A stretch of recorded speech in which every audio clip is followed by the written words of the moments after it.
अभिवादन स्वीकार करिए हरबंश नागोके का, साथ ही मेरे Shri Rakesh Gupta, chamber of commerce के पूर्व प्रधान और फार्मास्यूटिकल के, अगर मैं कहूँगा कि नॉलेज के और फार्मास्यूटिकल मेडिसिन में, तो अगर मैं इनको शब्द जोड़ूं पितामह तो गलत नहीं होगा। ये ने कुछ विरासत में मिला है, कौन नहीं जानता स्वर्गीय डॉक्टर जगमोहन जी को, जिनकी बहुत ही प्रमुख भूमिका मेडिसिन में रही है। मुझे आज भी उस 1970 का दशक याद है। निगम गुप्ता जी जानी पहचानी शख्सियत है, बहुत बार आपने आशीर्वाद दिया है, बहुत सी नॉलेज दी है जो आप सभी के काम आता है। हेल्थ केयर सर्विसेज प्रोवाइडर में एक शख्सियत है और अभिमान है पूर्व प्रिंसिपल डॉक्टर कुलदीप सिंह जी का, जो हमेशा हमें मार्गदर्शन देते हैं। आज ये कार्यक्रम इसलिए बनाया गया कि जम्मू कश्मीर में लोकप्रिय सरकार नहीं है, इसलिए सीधा बजट जो है केंद्र शासित प्रदेश जम्मू कश्मीर का भारत सरकार ने लोकसभा में बना दिया है और इसमें 21,800 करोड़ का तदनुसार केंद्रीय बजट समक्ष रख दिया है। लोकसभा में 17,000 करोड़ की विशेष केंद्रीय सहायता प्रदान करता है। अलग अलग जम्मू कश्मीर पुलिस अलग अलग स्थानों पर बहुत दिया। वार्षिक बजट में 12,000 करोड़ का आवंटन किया गया है। इसमें 17,000 करोड़ जो रुपए हैं, इसमें 1 लाख स्वास्थ्य संस्थानों के लिए दवाई मशीनरी के लिए दिए गए।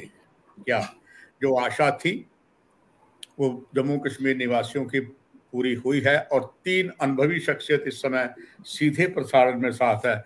इन्हीं से शुरू करूंगा। सबसे पहले मैं चलूंगा सेवानिवृत्त principal former doctor Kuldeep Singh ji को। डॉक्टर कुलदीप सिंह जी, स्वागत है। पहले ओपनिंग रिमार्क्स आपके इस बजट पर जो जम्मू कश्मीर को मिला है, उस पर आपकी पहली प्रतिक्रिया।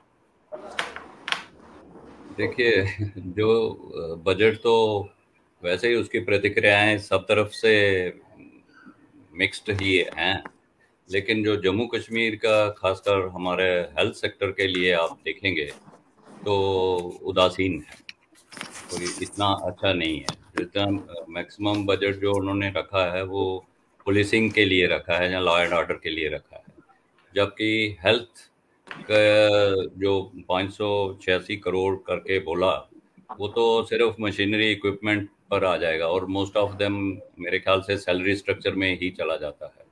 और जबकि इतने इंस्टीट्यूट्स और हेल्थ केयर इंफ्रास्ट्रक्चर जो है, जो पहले का भी प्रेजेंट है, उसको भी अपकीप के लिए कुछ प्रावधान होना चाहिए था।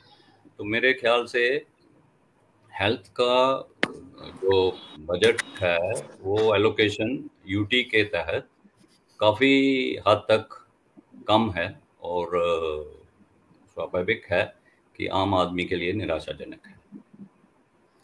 निगम गुप्ता जी हेल्थ प्रोवाइडर है, लंबे समय से आपने पूरी पैनी आपकी निगाहें जम्मू कश्मीर, ना केवल जम्मू कश्मीर में 5 दरियाओं की धरती पंजाब में और यहाँ तक कि दिल्ली या और कुछ प्रदेशों में आपका जो कंसर्न है वो है।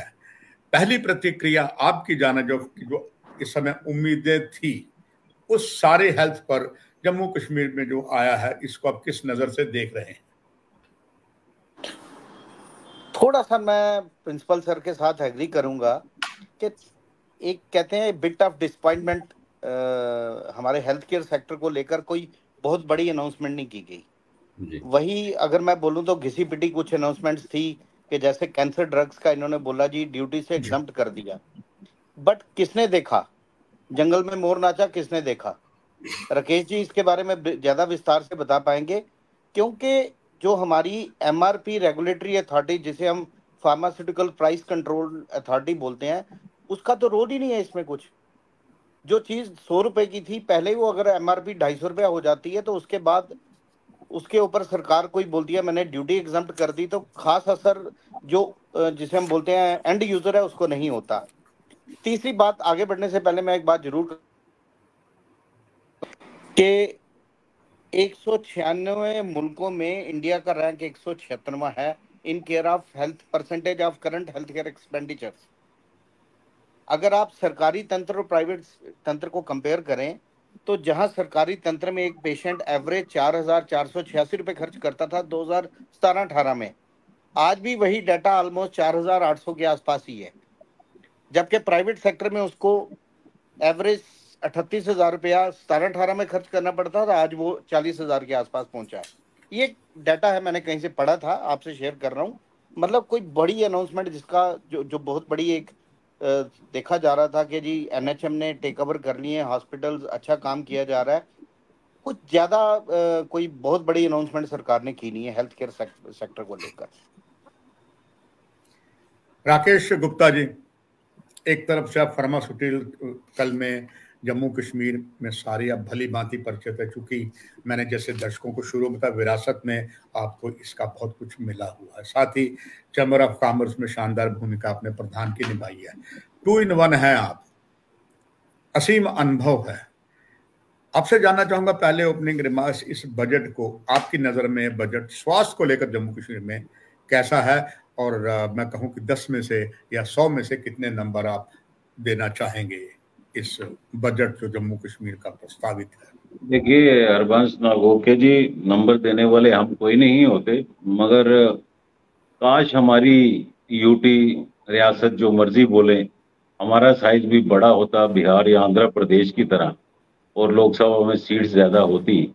मगर दुर्भाग्य से वो प्रेशर नहीं है पॉलिटिकल, और ये सारा कुछ जो भी होता है यहाँ बजट में, अनफॉर्चुनेटली ग्राउंड रियलिटीज को इग्नोर करके ये सिर्फ पॉलिटिकल एक जो चल रहा है सिलसिला, जिस पे मैं टिप्पणी नहीं करना चाहूंगा क्योंकि मैं पॉलिटिक्स में नहीं हूँ, बट जो मिल गया चलो उसके लिए शुक्रिया अदा करें। मगर देखिए स्पेशल फोकस जो हमारी फाइनेंस मिनिस्टर आदरणीय मैडम सीतारमन जी का रहा, वो फार्मर्स को लेके, स्किल्स को लेके, यूथ के जॉब्स को लेके काफी सराहनीय लगता था एट द आउटसेट।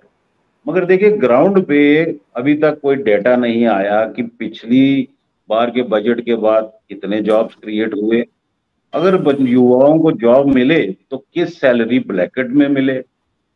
जो ये बात कर रहे हैं कि 1 करोड़ बच्चों को इंटर्नशिप करवाई जाएगी 500 बड़ी कंपनियों, बहुत अच्छा एक निर्णय है, क्योंकि स्किल्स में हम बहुत पीछे लैग कर रहे हैं।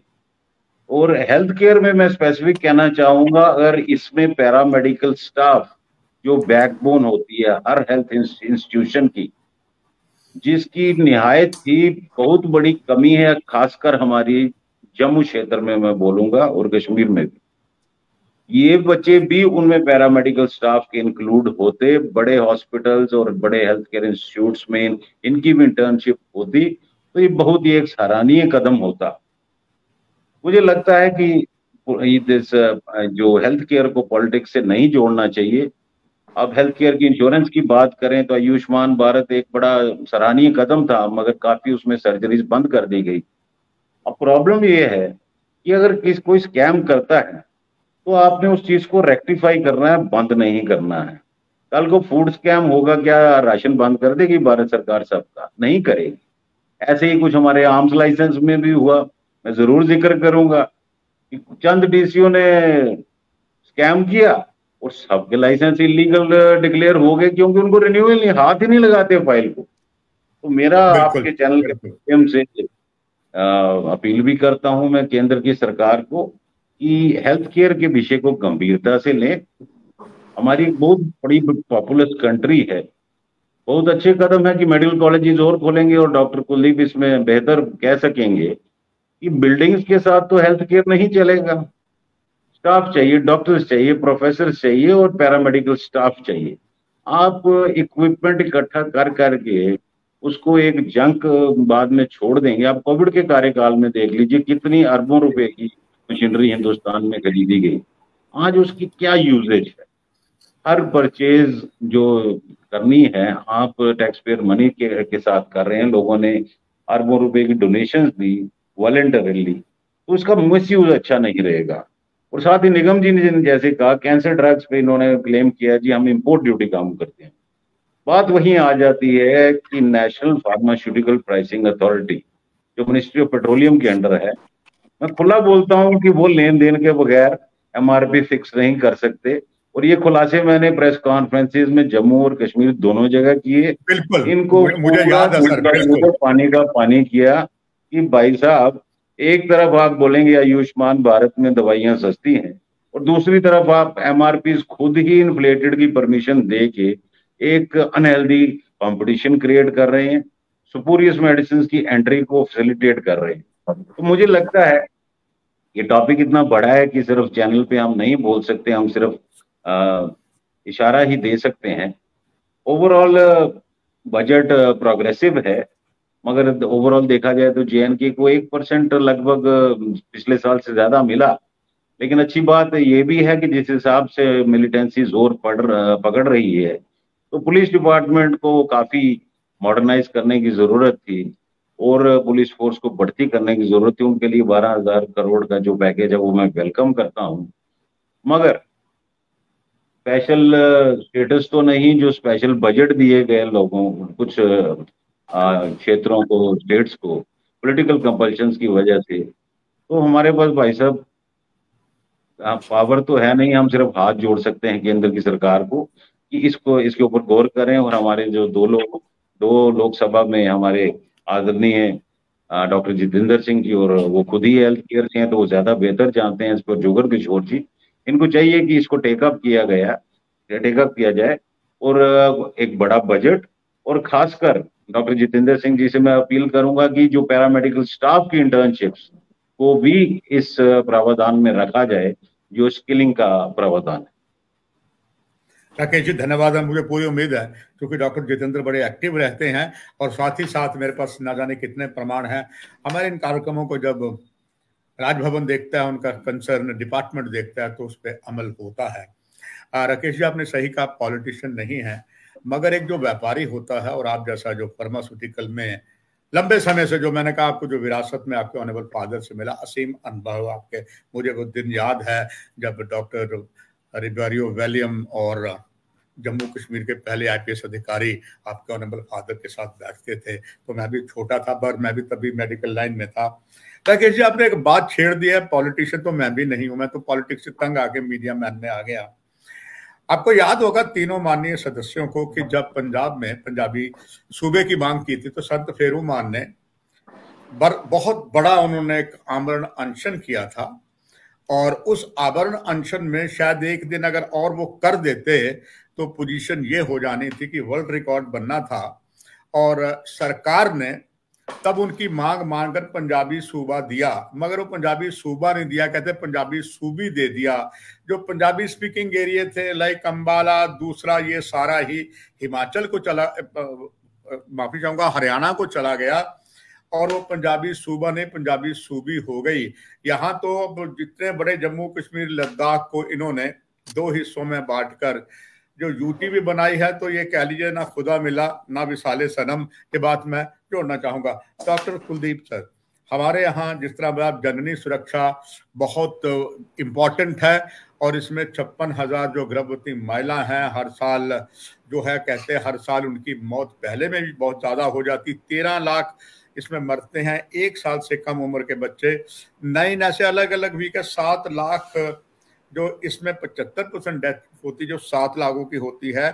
और किया इन्होंने बहुत अच्छा, फ्री कैशलेस किया है। निस्संदेह 7 मेडिकल कॉलेज बने हैं यहाँ पर। आप स्वयं गवर्नमेंट मेडिकल कॉलेज राजौरी में भी रहे हैं, आप भली भांति से जानते हैं जिस तरीके से सर हमारे पूरा हेल्थ स्ट्रक्चर है, बोन जॉइंट भी बन गया है। सरकार ने एम्स बोल दिया श्रीनगर के लिए कि थोड़ी सी टाइम सीमा देकर आ जाएगा। चलिए जम्मू एम्स में आ गया, वो भी शुरू होना है, ओपीडी शुरू होनी है, फिर कहीं आप आईपीडी शुरू होनी है। कुल मिला के डॉक्टर कुलदीप सर, इतना बड़ा जो कह लीजिए कि जस्ट लाइक एलिफेंट, इतना बड़ा हेल्थ डिपार्टमेंट है, मिला कुछ खास इसमें है नहीं है सर।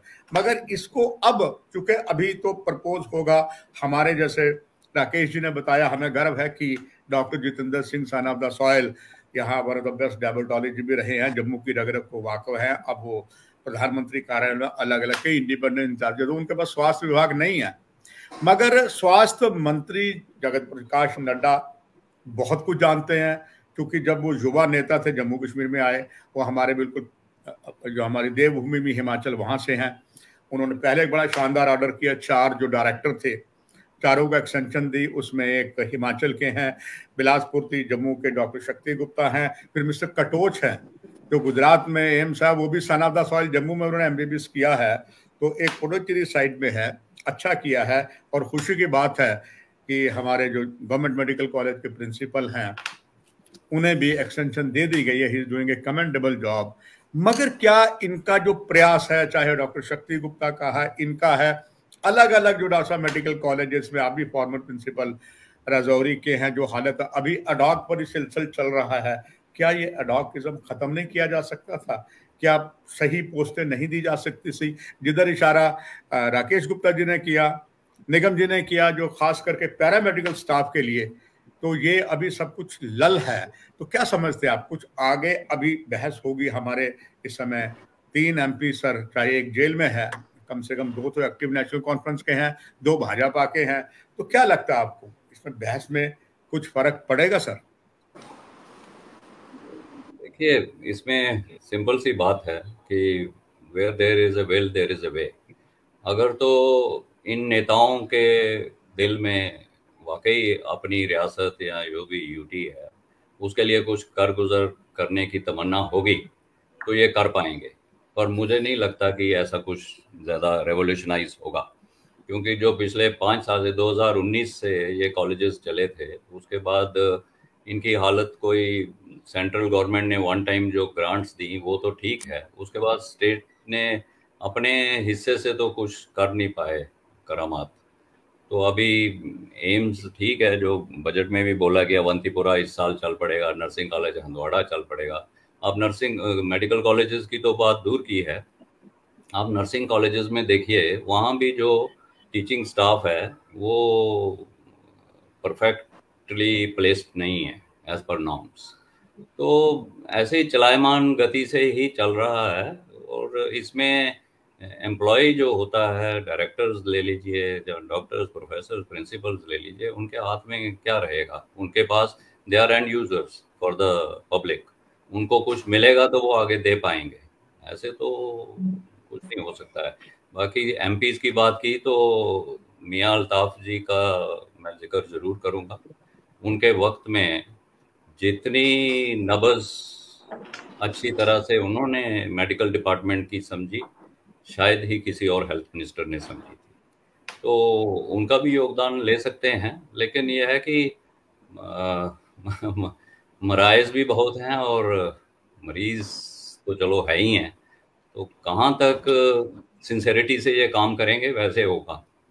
नेशनल लेवल पर ही लेस देन 2% बजट है हेल्थ का, तो स्टेट में जो है एनएचएम को तो दे दिया, तो एनएचएम तो नहीं ना, परमानेंट जॉब्स एनएचएम नहीं देगा। तो एनएचएम ठीक है, लेकिन जो परमानेंट हैं मशीनरी इक्विपमेंट, जैसे इन्होंने भी बोला राकेश जी ने, मशीनरी इक्विपमेंट तो मिल गया, मैन एंड मटेरियल कहाँ से आएगा, उसका सस्टेनेंस कैसे होगा, मेंटेनेंस कैसे होगा और प्रोग्रेस कैसे होगी? इस सब पर मेरे ख्याल से तो सिर्फ पॉलिटिशियंस ही नहीं, ब्यूरोक्रेसी भी, सिटीजन चार्टर भी होना चाहिए, सिटीजन्स को भी इन्वॉल्व करना चाहिए और आप जैसे महानुभावों को भी बीच में ले लेना चाहिए।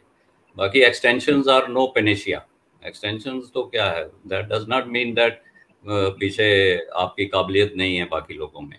तो extension is a stop gap arrangement, कभी आर्मी के जनरल को दे दी, कभी उसको दे दी, वो that is not an issue that government can give anybody and people know how the extensions are got. Rakesh Gupta ji, मुझे याद है जब आप चैम्बर ऑफ कॉमर्स के प्रधान थे, लंबे समय तक रहे, हर बात को आपने उठाया, क्योंकि व्यापार जो है राजनीति से भी जुड़ा हुआ है, स्वास्थ्य से भी जुड़ा, सबसे जुड़ा हुआ, आम जनता से, जनमानस से जुड़ा हुआ है। और मुझे दिन भी याद है जब यहाँ पर असेंबली चलती थी तो आप लोग सब बुलाया जाता था बड़े इज्जत के साथ, और उससे पहले भी फाइनेंस मिनिस्टर या प्रधान चीफ मिनिस्टर आपसे बैठ के वार्ता करते थे, जी बजट आने वाला, व्हाट इज योर एक्सपेक्टेशन। मुझे याद है आप जाते थे, प्री बजट डिस्कशन आप करते थे। अब तो वो रहा नहीं।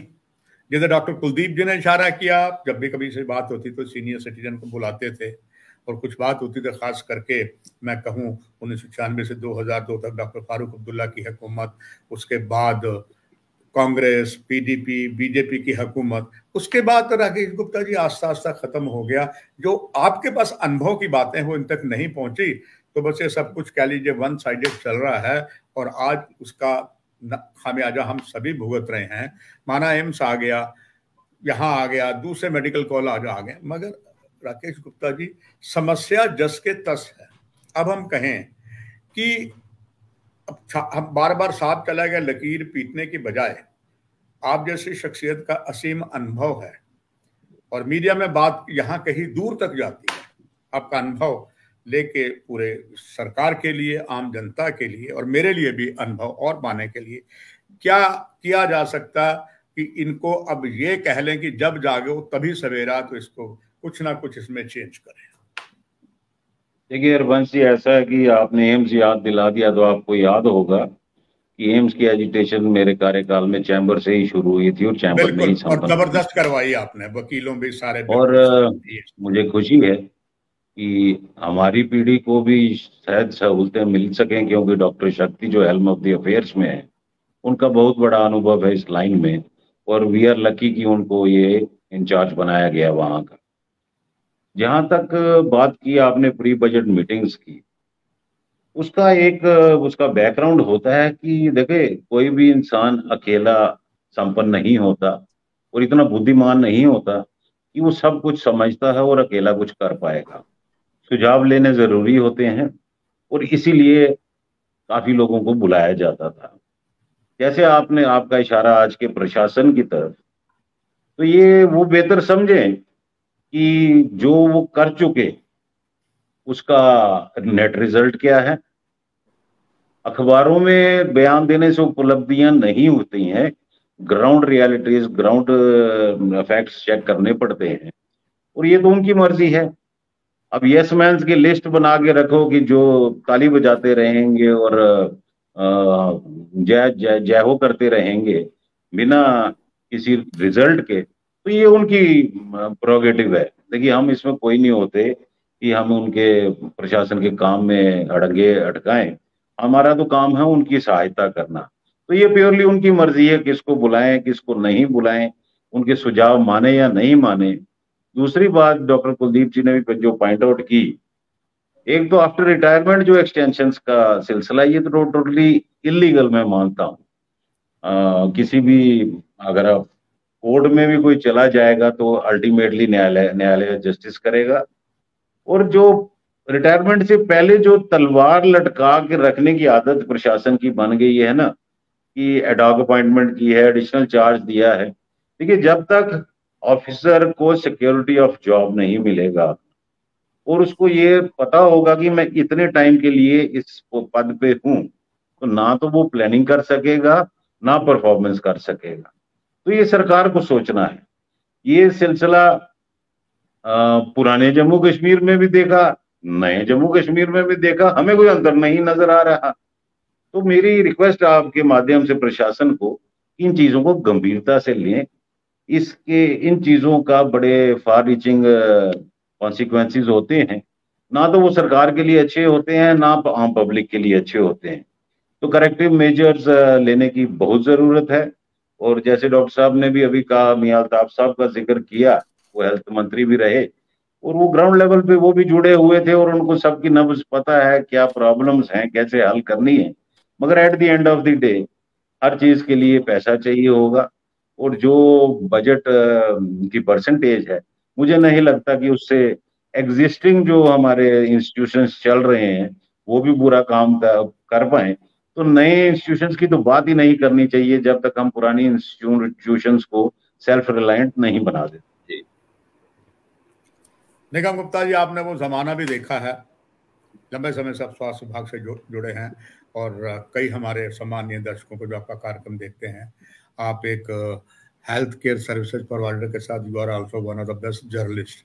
आपके कॉलम ना केवल हमारे देश में, विदेश में जाते हैं। और मजे की बात यह है, कश्मीर में जो प्रकाशित कई प्रमुख दैनिक समाचार है उसमें आपके कॉलम आते हैं, और ये तो आप मानेंगे कि कश्मीर का रीडर जो है वो बहुत एक्सपर्ट है, वो सराहना करता है। आपने यहाँ पर हेल्थ सर्विस प्रोवाइडर का काम देखा, आप उसमें इन्वॉल्व हैं। एक समय था कि एक नट खराब हो गया किसी बड़ी मशीन का, हो सकता है किसी ने जानबूझ के किया हो, तो कहते साहब ये खराब हो गया, कैट्सगंज जाके बाहर करा लो। आप जब जम्मू कश्मीर में हेल्थ केयर ये सर्विस जो प्रोवाइड आपने की है, जैसे मैंने दर्शकों को बताया, ना केवल जम्मू कश्मीर में 5 दरियाओं की धरती, बर्फीला रेगिस्तान लेह, हालांकि अब अलग हो गया, फिर भी आप उसकी सारी सर्विस प्रोवाइड कर रहे हैं। फर्क तो आया है, मगर जिधर इशारा राकेश गुप्ता जी ने और डॉक्टर कुलदीप सर ने कहा कि क्या अभी भी सरकार कुंभकर्ण की नींद से जागेगी, सही दिशा में बहुत कुछ ये किया। ये जेपी नड्डा ही था, आपको याद होगा, जब ये आप वाला लाया यहाँ पर फर्क पड़ा। मगर अगर ये कहूं मैं दिल्ली अभी दूर है, तो मैं चाहूंगा इस पर अगर विस्तार पूर्वक दर्शकों को जानकारी दे, और दोनों ही शख्सियत भी मेडिकल डिपार्टमेंट से जुड़े हुए हैं और बहुत से दर्शक देख रहे हैं, कुछ मैसेज भी मुझे आ रहे हैं, आपका अनुभव। एक शेर सुनाऊंगा आपको। एक शेर है जी कि वो गुजरे मेरे नजदीक से, मेरा हाल ना पूछा, मैं कैसे यकीन कर लूं कि दूर जाके रोए। वाह। ये जो हमारी प्रेजेंट गवर्नमेंट है, जो निर्मला सीतारमण है, इन्होंने अभी पास्ट में शायद पिछले साल एक इंटरिम बजट दिया, जो कि कभी डिमांड में नहीं था, न जाने क्यों दिया। आप कहते हैं कुंभकर्ण की नींद से कब जागी सरकार, अभी कईयों को सुलाने वाली है, आप घबराएं नहीं। उस इंटरिम बजट में इन्होंने एचपीवी वैक्सीनेशन, जो सर्विकल कैंसर के लिए इन्होंने बोला हम इसको प्रोवाइड करेंगे, उसके लिए एक बजट भी एलोकेट किया गया ना। वो अभी तक ग्राउंड में लाई गई ना, इस पर्टिकुलर बजट में उसका जिक्र किया गया। ये क्या था? वो धोखा था या ये धोखा है? मैं नहीं कहूंगा सरकार धोखा देती है, बट सरकार भूल जाती है। आप जैसे लोगों का, या जो भी हमारी ऑर्गेनाइजेशन है जो सरकार के साथ मिलके प्री बजट डिस्कशन में जाती हैं, वो इन चीज़ों से सरकार को जगाती हैं, और सरकार को इन चीज़ों को बड़ा पॉजिटिव लेना चाहिए। बहुत लोगों ने उस समय देखा कि बहुत बड़ा बजट सर्विकल कैंसर के लिए इन्होंने एलोकेट किया, डॉक्टर साहब एग्री करेंगे इसके साथ, बट इस बजट में उसका जिक्र ही खत्म हो गया। क्या वो बजट कहाँ चला गया? स्टार्टिंग में राकेश जी ने बात की थी diversion of funds, sorry doctor Kuldeep ji ने बात की थी, वो डाइवर्जन ऑफ फंड्स कहीं सरकार लेवल पे तो नहीं शुरू हो गए? पहले ब्यूरोक्रेटिक लेवल पे होते थे या स्टेट लेवल पे होते थे। अब मुझे इस पर्टिकुलर पॉइंट पे जो एचपीवी वैक्सीनेशन के लिए बजट रखा गया, वो कहाँ गया, इसके बारे में मैं चाहूँगा आप जरूर सरकार से सवाल कर सकते हैं। हम तो वही राकेश जी वाली बात, हम सिर्फ बात को रख सकते हैं अपनी, बट सरकार तक पहुंचाना इतना पॉसिबल नहीं है हमारे लिए। दूसरी बात, आयुष्मान भारत के बजट में थोड़ी सी डिप देखी गई, क्यों?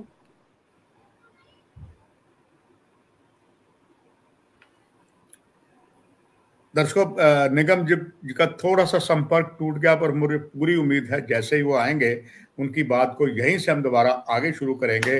तो टेलीकम्युनिकेशन, या तो कह लीजिए कि ये अक्सर ऐसा होता है, वैसे भी दोपहर का टाइम है, 3:40 हो गए हैं, गर्मी भी ज़्यादा है, तो निगम जी दोबारा जुड़ रहे हैं, तो ये कभी कभी ऐसा हो जाता है इनके साथ। जी निगम जी, सॉरी, अपनी बात जारी रखिए। मैंने दर्शकों से माफी मांग ली थी कि हमारा कसूर नहीं है जिससे हमने कम्युनिकेशन लिया। जी निगम सर, बात अपनी जारी रखें प्लीज। Thank you. तो मैं ये जिक्र कर रहा था, थोड़ा सा आयुष्मान भारत के बजट एलोकेशन में भी शायद डिक्रीज हुआ है इस बार। वो क्यों हुआ है सरकार बेहतर जानती है। सरकार जरूर अपने लेवल पे चीज़ों को गंभीरता से भी ले रही होगी, और चेक एंड बैलेंस मैकेनिज्म भी है। बट हमारी सोसाइटी में जो इस समय ग्राउंड के ऊपर ज़रूरत है, वो कुछ बुद्धिजीवी हैं जिनको कंसल्ट करना चाहिए। जो मुझे लग रहा है आज की डेट में शायद राकेश जी वाली बात, यस मैन और इस तरह के लोग, जय हो का नारा लगाने वाले लोग, शायद उन्हीं को कंसल्ट किया जा रहा है। बट प्रैक्टिकली अगर मैं बात करूं, ये चीज़ें बहुत ज़रूरी हैं। आपने जिक्र किया इक्विपमेंट्स का, ये ऐसे प्रोग्राम जितने भी आए हैं हमारी स्टेट में, जहाँ डिफरेंट स्टेट्स में, एक government of India sponsored scheme से आए हैं। स्टेट एलोकेशन फंड्स में थोड़ी सी जरूर दाएं बाएं हो जाता है, बट इन प्रोग्राम्स को भी जब तक चेक एंड बैलेंस नहीं होगा, अच्छे से इनकी मॉनिटरिंग अथॉरिटीज को स्ट्रेंथन नहीं किया जाएगा, ये प्रोग्राम भी कहीं ना कहीं फिर डिक्लाइन की तरफ जा सकते हैं। बट मैं दाग दूंगा, खासकर नेशनल हेल्थ मिशन में जो लोग हैं वो बड़े अच्छे से इसको मॉनिटर करते हैं। बट यस, फैसिलिटीज लेवल पे कह लीजिए, जहाँ बाकी ग्राउंड लेवल पे थोड़ी बहुत कमी हो सकती है, बट इनको एक तरह से अंजाम में लाने के लिए एक रेगुलेटरी अथॉरिटीज को स्ट्रेंथन करना और उसको मजबूत करने की बहुत ज़्यादा ज़रूरत है। तीसरी इंपॉर्टेंट बात मैं ये बोलूँगा, जैसे हमारा स्टार्टिंग में जिक्र हुआ दवाइयों की, आपने कस्टम ड्यूटी कम कर दी, लोगों को खुश कर दिया, बजट्स में अनाउंसमेंट होगी, बट वो कितनी इम्प्लीमेंट होती हैं? क्योंकि एक चीज़ को इम्प्लीमेंट करने के लिए एक ही आपका ड्यूटी रिडक्शन या टैक्स लेविट करना ये मायने नहीं रखता। मायने ये भी रखता है कि उसकी चोरी या उसकी आप आज आपने स्लैब जैसे बढ़ा दिए, लोग खुश हो गए जी मेरा स्लैब बढ़ गया, बट उस स्लैब में आने के लिए कितने वो खर्चे डाल के, कितने अनवांट जिसे बोलते हैं हिडन एक्सपेंसेस डाल के लोग अपने आप को बचा के ले जाते हैं, उसका चेक एंड मैकेनिज्म भी बहुत जरूरी है सरकार की तरफ से। ये हम सरकार से अपील करेंगे आपके माध्यम से कि इन चीज़ों को लाया जाए। यस, हेल्थ केयर में मैंने जैसे स्टार्टिंग में बोला 196 में से 176वां नंबर है, अभी भी बॉटम 10 में ही हैं हम, बॉटम 20s में। हमें बहुत ऊपर आना है। हम बात करते हैं जी विकसित भारत, जहाँ जिसे बोलते हैं वर्ल्ड लीडर, शायद मैं वर्ड मिस कर रहा हूँ, हिंदी में प्रधानमंत्री जी का नारा है जी विश्व गुरु। अगर विश्व गुरु बनाना है तो 176वें नंबर पे हेल्थ केयर में आके तो नहीं हम बन सकते, क्योंकि नेशन स्ट्रेंथ सिर्फ मिलिट्री नहीं है सर, लोगों का स्वास्थ्य भी है। तो इस पे भी थोड़ा सा गौर करने की जरूरत है। मैं देख रहा हूँ हमारे तीनों महान भाव को, और चौथा मैं भी हूँ। हम सचमुच पसीने से तरबदर हैं, मगर इतना बर्निंग सब्जेक्ट है कि पसीना भी अब हमें ठंडा लग रहा है। यहाँ पर बिजली की भी ऐसी प्रॉब्लम होती है, और इसलिए मैं थोड़ा समय आप तीनों महान भाव का और ले कर चुके। एक इम्पॉर्टेंट क्रूश, और ऐसी तीनों शख्सियत इकट्ठी नहीं मिलती। ये तो मेरा सौभाग्य है कि आप तीनों मिले, और हम बहुत सी ज्ञानवर्धक प्रजातंत्र के चौथे प्रहरी का मैं दायित्व निभा पा रहा हूँ। डॉक्टर कुलदीप सर, जम्मू में आपने देखा होगा अक्सर, अगर हम जितने भी रूरल एरिया में चाहे डिस्ट्रिक्ट हॉस्पिटल है, कम्युनिटी हेल्थ सेंटर हैं, हमने उसका एक पहले स्टिग्मा लग गया कि दे आर रेफलर हॉस्पिटल, मगर वो भी सच्चे जब पूरा इक्विपमेंट नहीं, एक पेशेंट आता है, अगर वहां पर एनेस्थीसिया नहीं है तो ऑपरेशन नहीं होगा, अगर प्रेगनेंसी है तो अगर सिजेरियन करना होगा तो दूसरा डॉक्टर नहीं होगा। तो हम उन पर दोष डॉक्टर साहब नहीं दे सकते। वो जम्मू आ जाते हैं, जम्मू आ गया, मेडिकल कॉलेज में आ गए, पर मेडिकल कॉलेज की भी स्थिति डॉक्टर कुलदीप सर आपके सामने है, या जो हमारे गवर्नमेंट मेडिकल कॉलेज है वहां तो खैर पूरा भी स्टाफ नहीं है। जब doctor Kuldeep sir government medical college Jammu plus उसके साथ बोन एंड जॉइंट हॉस्पिटल हो गया, या टोटल जो अलग अलग हमारे इंस्टीट्यूट हैं, और खास करके गवर्नमेंट मेडिकल कॉलेज जम्मू में पेशेंट आता है तो ये भी एक रेफरल हॉस्पिटल बना दिया जाता है, और ये बात के पूरे प्रमाण मिले हैं। सुबह भी थोड़ा मैं मेरे आप सवेर के कार्यक्रम में जो मैं करता हूँ उस पर कर रहा था, कोई चेक एंड बैलेंस नहीं है। यहाँ आता है तो लगता है वहां पर एजेंट पहले बैठे होते हैं, कुछ एम्बुलेंसेस पहले ही बाहर वालों की लगी है, उससे बहुत से यहाँ के व्यापारियों की और कईयों के जो संबंधित मेडिकल डिपार्टमेंट उनसे होती है। पेशेंट आया नहीं, उसको कान में उसके अटेंडेंट को हवा भर दी जाती है जोर से, कहते कुछ नहीं होना, ले जाओ अन्नू। तो पेशेंट तो उसका अटेंडेंट इतना घबराया, पेशेंट तो बेचारा बड़ा अटेंडेंट घबरा के या तो पटियाले पठानकोट जाता है या अमृतसर जाता है, और जो और सीरियस है पीजीआई चंडीगढ़ जाता है। और काबिले गौर ये है डॉक्टर कुलदीप सर, अभी हमारे जब केंद्रीय स्वास्थ्य मंत्री मैं एम्स में खुद मौजूद था, उन्होंने कहा था कि ये चीज एम्स के बनने के बाद खत्म हो जाएगी, हमारे पेशेंट पीजीआई भी नहीं जाएंगे। मगर अभी चूंकि आनंद फानन में कोई राजनीतिक दबाव था, हालांकि मेरे पास एक पुष्टा खबर है कि डॉक्टर शक्ति गुप्ता नहीं चाहते थे इसकी इनॉग्रेशन हो, क्योंकि यहाँ पूरा सेटअप हो जाए। मगर आज पॉलिटिशियन की जब राजनीतिकरण हो, ये बात निगम गुप्ता जी ने भी एक प्लेटफॉर्म पे कही थी, वो मजबूर हो गए, कर लिया। अब नड्डा जी भी आए, एक तो उनका राजनीतिक कार्यक्रम था, दूसरा मैं खुद एम्स में मौजूद था, उन्होंने कहा जी ऐसा नहीं होगा, ये बनने के बाद हमारा यहाँ पर रेफरल नहीं होगा। ये जो सर बहुत बड़ा एक जाल है, क्या ये टूट पाएगा, ये जानना चाहूंगा। और इसके बाद लास्ट हम राउंड करेंगे, आपका अनुभव तीनों का जब मिलेगा ना सर, तो बहुत कहते हैं कि जब दही को आप चाटी में डालते हैं, धोते हैं, तो फिर मक्खन निकलता। फिर तीनों शख्सियत से लूंगा, पहले ये महत्वपूर्ण जानकारी आपके माध्यम से दर्शकों के लिए। इसमें मेरी राय भी वही होगी जो जनता की राय है, मतलब बेशक मैं इसी प्रोफेशन से हूँ, काम किया है। देखिए जीएमसी जम्मू जो है, आप 1973 से लेकर इस वक्त तक हर एक की जुबान पर एक ही चीज आपने एक तो सुनी होगी, कुछ भी होता है तो कहाँ ले जाएं जी, जीएमसी ले जाएं। तो एक ही जीएमसी है सबकी नजर। पेरिफेरी में भी जितने जीएमसीज बने हैं, वहां से भी जब लास्ट में बिगड़ता है काम या उनसे कुछ नहीं होता है, तो उसको भी वो आनंद फानन में एट द 11th आवर मरने के लिए या राम भरोसे के लिए वो जीएमसी की तरफ दौड़ाया जाता है। तो छोटे हॉस्पिटल्स या उनकी बात जो है वो इतनी सतह पर अभी काबिज नहीं हुई है। आप देखेंगे कि मैक्सिमम रेफरल जो है वो गवर्नमेंट हॉस्पिटल जम्मू जो है वहाँ है। उसके ऊपर ये हुआ है कि बिकॉज ऑफ पॉलिटिकल प्रेशर्स और शॉर्ट साइटेडनेस एवरी टाइम एक क्लस्टरिंग कर दी गई। बख्शीनगर में ऑलरेडी छोटी सी ज़मीन थी जो खैरात में इनको मिल गई थी जीएमसी बनाने के लिए originally, you know the history. तो बोन एंड जॉइंट भी उधर ही कर दिया, सीडी को भी ख़त्म कर दिया, सुपर स्पेशलिटी भी उधर ही कर दिया। तो जबकि कोई नरवाल में बनना था, कोई आप देखें ना श्रीनगर में बरजला कहाँ है, चिल्ड्रन कहाँ है, वो कहाँ है। सो आप समझ गए हैं। सेकेंडली, कोई डेडिकेटेड रोड कॉरिडोर नहीं है, तो आधे लोग तो बीच में ही एम्बुलेंसेस में ही हो जाता है या कुछ हो जाता है। आप खुद नहीं पहुंच सकते हैं तो मरीज कहाँ पहुंचेगा। और वो अभी भी एरिया जो है वो बहुत कंजेस्टेड है।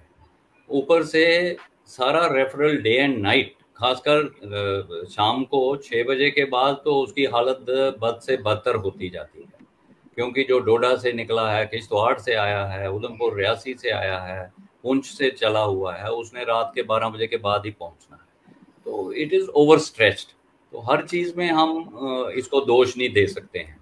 सेकेंडली, टाउट्स जो हैं वो तो कहीं से भी आएगा, आपके स्टाफ के अंदर भी होता है, पब्लिक का भी होता है। और क्योंकि पब्लिक प्लेस है, स्क्रूटनी तो इतनी होती नहीं है, कोई भी आ सकता है। ये तो रब भरोसे चलता है सिलसिला और विश्वास पर कि ठीक है जी ये है वो है। तभी तो कुछ आप देखते हैं, कभी पिक पॉकेट्स हो रही हैं, कभी कुछ हो रहा है, कुछ हो रहा है।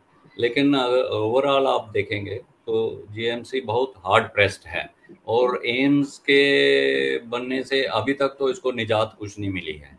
तो ऐसे में जब पब्लिक को पेइंग कैपेसिटी भी होती है या परेशानी होती है, तो उसको जब कोई भी बोलता है यहाँ यार 2 दिन बाद ये टेस्ट की रिपोर्ट आएगी या 2 दिन बाद इसका अंदर वार्ड बनेगा, आईसीयू अभी बुक्ड है, तो वो तो बेचारा उस वक्त जहाँ भी राह कोई दिखाएगा, डाउट हो, पुलिसिंग करे, तो वो तो जाएगा ही जाएगा।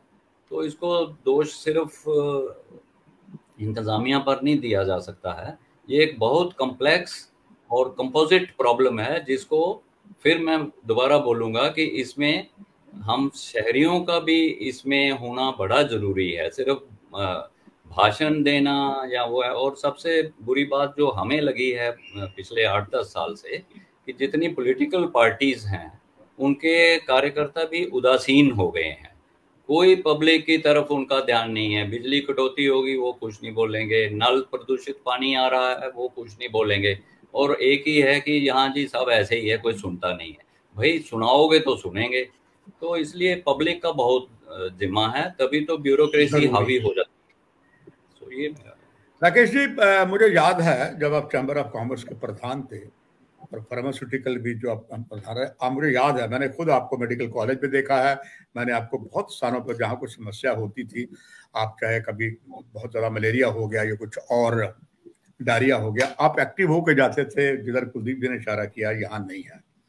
अब मैं आपका असीम अनुभव है वो बांटना चाहूँगा दर्शकों के लिए कि आखिर में आपके बहुमूल्य सुझाव let bygone be bygone की कहावत को यथार्थ करते हुए वो दर्शकों के लिए। सर देखिए, मैं आपको बोलूं कि जैसे डॉक्टर साहब ने बोला कि पब्लिक का एक, हर सिटीजन का एक बहुत बड़ा रोल होता है हर चीज में। पहली बात तो मेडिकल कॉलेज एक सरकारी इंस्टीट्यूशन है, फ्री ऑफ कॉस्ट इलाज है।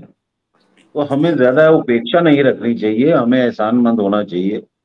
आप नेबरिंग अगर स्टेट्स की बात करें, उधर अब जाके थोड़ा बहुत जो गवर्नमेंट सेक्टर इम्प्रूव हुआ है, मगर हमारे यहाँ शुरू से ही गवर्नमेंट सेक्टर के ऊपर प्रेशर रहा है। लेकिन हम फ्री में कहें कि सरकार सब कुछ करेगी तो ऐसा नहीं होगा। और सरकार को प्राइवेट इंस्टीट्यूशंस को, प्राइवेट हॉस्पिटल्स को और इंसेंटिवाइज करना होगा, सब्सिडाइज करना होगा। जो सुपर स्पेशलिटी बख्शीनगर में, मैं आपके माध्यम से बताना चाहूँगा कि 2017 में मैंने अपनी जगह सुझाव दिया था कि इसको आप आउटसोर्स कर दीजिए। आप नारायणा और इसका कंपटीशन क्रिएट कीजिए ताकि नारायणा हॉस्पिटल के भी रेट नीचे आ जाए, मगर उसी चेन को मत दीजिए।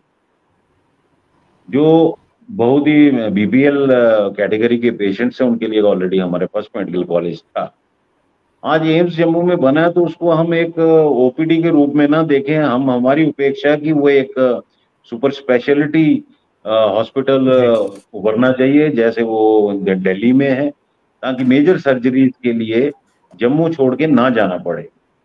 जो डाउट्स की आपने प्रॉब्लम बोली तो मैं आपके माध्यम से दोबारा अपील करना चाहूंगा। इस वक्त बड़े सक्षम हमारे एडीजी डीआईजी साहब बैठे हैं, ये पुलिस का काम है, क्योंकि जो सिक्योरिटी मेडिकल कॉलेजेस की होती है वो उनको हैंडल नहीं कर सकती, कानून के दायरे में नहीं ला सकती, और पुलिस चौकी अंदर होते हुए अगर ऐसा काम अभी भी चल रहा है तो ये बड़ा निंदनीय है। इस पे प्रशासन को कड़े कदम लेने चाहिए। जो इंसान और फैमिली जिसकी पीड़ित होती है उसकी बीमारी से, उनको मिसगाइड करना पैसों के लालच में, ये बोलना कि वो हमेशा स्वस्थ रहेगा टाउट या उसका एम्बुलेंस का मालिक, तो मुझे लगता है कि हमें ऊपर वाले से डरना चाहिए। ये जब हम भगवान बनने की कोशिश कोई भी करे, चाहे वो आम आदमी हो, मंत्री हो, संतरी हो, उसका हाल बुरा ही होता है। और स्वर्ग नरक मैं मानता हूँ इसी जीवन में है, आगे का किसने देखा। तो मुझे लगता है ऐसे कार्यक्रम आप करते रहेंगे और हमारी आवाज इन तक पहुंचती रहेगी तो कुछ ना कुछ सुधार जरूर हो। डॉक्टर कुलदीप जी, तीन शख्सियत जो आपके साथ हैं ये मेडिकल डिपार्टमेंट से ही जुड़े हुए हैं। आपने अपना सेम अनुभव बांटा, निगम जी ने बांटा और राकेश जी ने बांटा।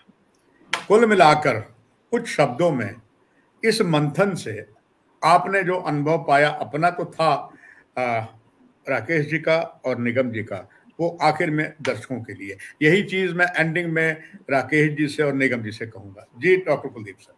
हाँ, नहीं, इस वार्तालाप से या डिस्कशन से एक चीज तो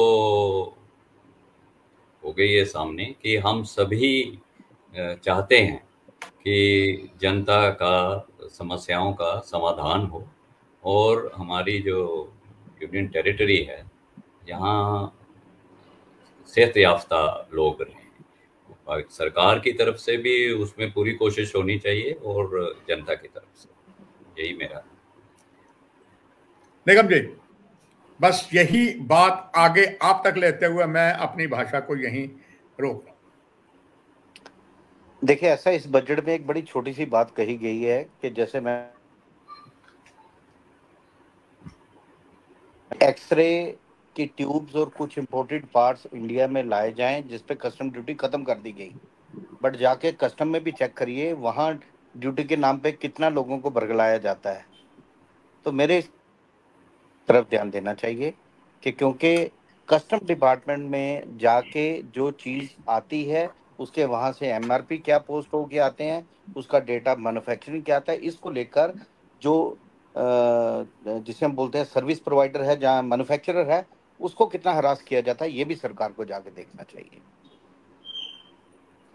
राकेश गुप्ता जी, अंतिम इस कड़ी में आपके विचार, सारा जो मंथन किया वो जनता तक पहुंचे आपके मुखार बिंदु से। हरबंस जी, मैं आपका शुक्रगुजार हूं कि आपने शायद हमें भी नींद से जगाया है। जैसे डॉक्टर साहब ने बोला कि हर सिटीजन का कर्तव्य है, तो मेरी एक परसेप्शन थी कि जो लोग पद पे बैठे हैं वही बोलें तो अच्छा है, हमें इंटरफेयर नहीं करना चाहिए।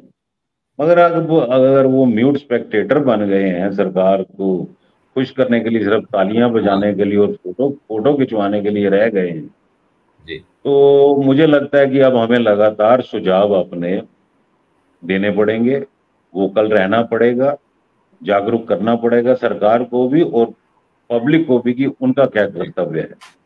तो मैं आपका बहुत बहुत शुक्रगुजार हूँ और मुझे लगता है कि जो भी यहाँ पे डिस्कशंस हुई हैं, केंद्र की सरकार हो या हमारे एलजी साहब की प्रशासन, यहाँ पे जो है सिन्हा साहब भी हमारे बड़े सुलझे हुए पॉलिटिशियन मैं कहूँगा केंद्र से आए हुए हैं, मगर जो उपेक्षा होनी चाहिए एक सुलझे हुए पॉलिटिशियन से, ग्राउंड पे मुझे वो ट्रांसलेट होती हुई नजर नहीं आ रही। कहीं ना कहीं मुझे लगता है कि एलजी साहब और प्रशासन में या तो डिस्कनेक्ट है मैं ज्यादा टिप्पणी नहीं कर पाऊंगा इस पे, क्योंकि मैं खुद ही इस पे बड़ा ही कंफ्यूज हूँ। तो ये एलजी साहब को गंभीरता से लेनी चाहिए चीजें, खासकर हेल्थ केयर का मामला जो। थैंक यू जी। और जो 3 शख्सियत ने बात की, मुझे अटूट विश्वास है सरकार, पहले मुझे भी संतोष है कि 38 वर्ष की पत्रकारिता में सरकार ने मेरी बातों को सकारात्मक लिया है, क्योंकि ना कहूं से दोस्ती ना कहूं से बैर की कहावत मैं सादेव याथार्थ करता हूं। अब तो खबर आ रही है कि शायद बहुत जल्दी विधानसभा के चुनाव अगर होते हैं तो सरकार को और ब्यूरोक्रेसी को इसमें और भी अलर्ट होना पड़ेगा। नहीं तो 3 शख्सियत ने जो बात की है, अगर इनको अमली जामा नहीं बनाते तो बहुत बड़ा अभिशाप प्रजातंत्र होगा। तीनों का धन्यवाद, और दर्शकों मैं भी लेता हूं इजाजत। थैंक यू वेरी मच, नमस्कार।